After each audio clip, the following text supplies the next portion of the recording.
TV ప్రసారాలను నిలిపివేయటం చట్టరీత్యా నేరం. సాక్షి టీవీ ప్రసారాల కోసం మీ స్థానిక కేబుల్ ఆపరేటర్ను వెంటనే సంప్రదించండి. డిటిహెచ్లో ఇంటర్నెట్లో కూడా సాక్షి టీవీ ప్రసారాలను వీక్షించవచ్చు. అటు కేంద్రంలో ఇటు రాష్ట్రంలో కూటమి ప్రభుత్వాలే ఉన్నప్పటికీ చంద్రబాబు కొత్త ప్రభుత్వ కళాశాలల ఏర్పాటు దిశగా అడుగులు వేయకపోగా గత ప్రభుత్వంలో వచ్చిన కళాశాలను సైతం ప్రైవేటుకు అప్పగించేస్తున్నారు. ఇందుకోసం పొరుగు రాష్ట్రాలైన తెలంగాణ, తమిళనాడు, కేరళతో పాటు దేశంలో అత్యంత వెనుకబడిన చిన్న రాష్ట్రాలైన ఛత్తీస్గఢ్, హర్యానా, హిమాచల్ ప్రదేశ్, నాగాలాండ్ వంటి రాష్ట్రాల్లో సైతం లేని విధంగా మన రాష్ట్రంలో ప్రభుత్వ వైద్య కళాశాలను ప్రైవేటు కట్టబెడుతూ ఉండటం చర్చనీయాంశంగా మారింది. దేశంలోని అత్యంత వెనుకబడిన రాష్ట్రాల్లో ఒకటి ఛత్తీస్గఢ్. 13 జిల్లాలు, 2 కోట్లకు పైగా జనాభా, 20 అసెంబ్లీ నియోజకవర్గాలు, 1,41,000 కోట్ల రెవెన్యూ. ఇంత వెనుకబడిన ఛత్తీస్గఢ్లో 17 వైద్య కళాశాలలుంటే వాటిలో 12 ప్రభుత్వానికి చెందినవే. రాష్ట్ర ప్రజలకు మెరుగైన నాణ్యమైన వైద్య సేవలు అందించేందుకు మరో 4 కొత్త ప్రభుత్వ వైద్య కళాశాలల నిర్మాణానికి ఛత్తీస్గఢ్ ప్రభుత్వం శ్రీకారం చుట్టింది. 1,300 కోట్లతో 4 కొత్త కళాశాలల నిర్మాణానికి రాష్ట్ర వైద్య శాఖ టెండర్లను ఖరారు చేసింది.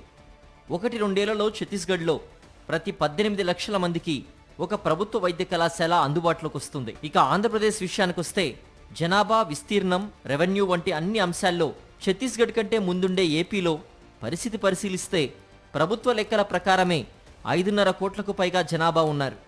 ఈ జనాభాకు గత ముఖ్యమంత్రి వైఎస్ జగన్ పాలనలో ప్రారంభించిన 5 కళాశాలలతో కలిపి 16 ప్రభుత్వ వైద్య కళాశాలలు అందుబాటులో ఉన్నాయి. ఈ లెక్కన ఏపీలో 34 లక్షల జనాభాకు ఒక ప్రభుత్వ కళాశాల ఉంది. దేశంలోని అతి చిన్న వెనుకబడిన రాష్ట్రాలు సైతం ప్రజారోగ్యం, పిల్లల భవిష్యత్తుకు బంగారు బాట వేసేలా ప్రభుత్వ రంగంలో విద్యా, వైద్య వ్యవస్థల్ని బలోపేతం చేస్తున్నాయి.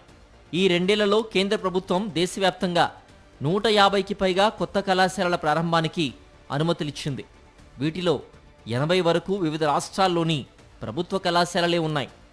ఏపీలో మాత్రం వైఎస్ జగన్ చర్యల ఫలితంగానే గత ఏడాది పాడేరు వైద్య కళాశాల అందుబాటులోకి వచ్చింది. పీపీపీ ముసుగులో ఏకంగా 10 ప్రభుత్వ వైద్య కళాశాలల్ని చంద్రబాబు ప్రైవేటుకు దారాదత్తం చేస్తూ ఉండడంపై అన్ని వర్గాల ప్రజల నుంచి తీవ్ర వ్యతిరేకత వ్యక్తమవుతోంది. ఛత్తీస్గఢ్ వంటి చిన్న రాష్ట్రం ఏపీతో పోలిస్తే ఆర్థికంగా ఎంతో వెనుకబడిన రాష్ట్రం సైతం ఒకేసారి 1,300 కోట్లతో 4 ప్రభుత్వ వైద్య కళాశాలల్ని నిర్మిస్తోంది. భూములు సేకరించి టెండర్లు ప్రక్రియ పూర్తి చేసి తరగతులు ప్రారంభించడానికి సిద్ధంగా ఉన్న కళాశాలల్ని సైతం ప్రైవేటుకు కట్టబెట్టి ప్రభుత్వ వైద్య రంగాన్ని ధ్వంసం చేస్తూ ఉండడం గమనార్హం. వైఎస్ జగన్ ప్రభుత్వం రచించిన ప్రణాళిక ప్రకారం చంద్రబాబు నడుచుకుని ఉంటే ఈ విద్యా సంవత్సరానికి 17 వైద్య కళాశాలల్లో తరగతులు ప్రారంభమై ఉండేవి.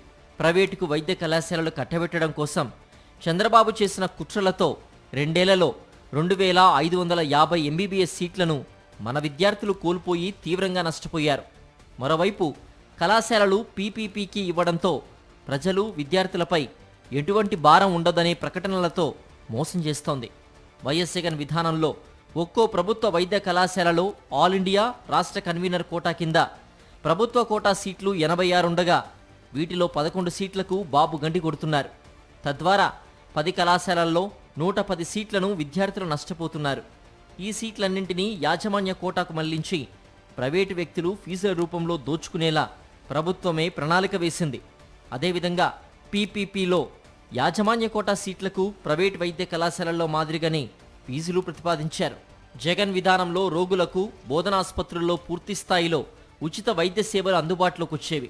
చంద్రబాబు విధానంలో ఏ సేవకైనా పేదల డబ్బు చెల్లించాల్సిందేనని, ఏది ఉచితం కాదని ఇప్పటికే స్పష్టమైపోయింది. సాక్షి టీవీ ప్రసారాలను నిలిపివేయడం చట్టరీత్యా నేరం. సాక్షి టీవీ ప్రసారాల కోసం మీ స్థానిక కేబుల్ ఆపరేటర్ని వెంటనే సంప్రదించండి. డిటిహెచ్లో ఇంటర్నెట్లో కూడా సాక్షి టీవీ ప్రసారాలను వీక్షించవచ్చు.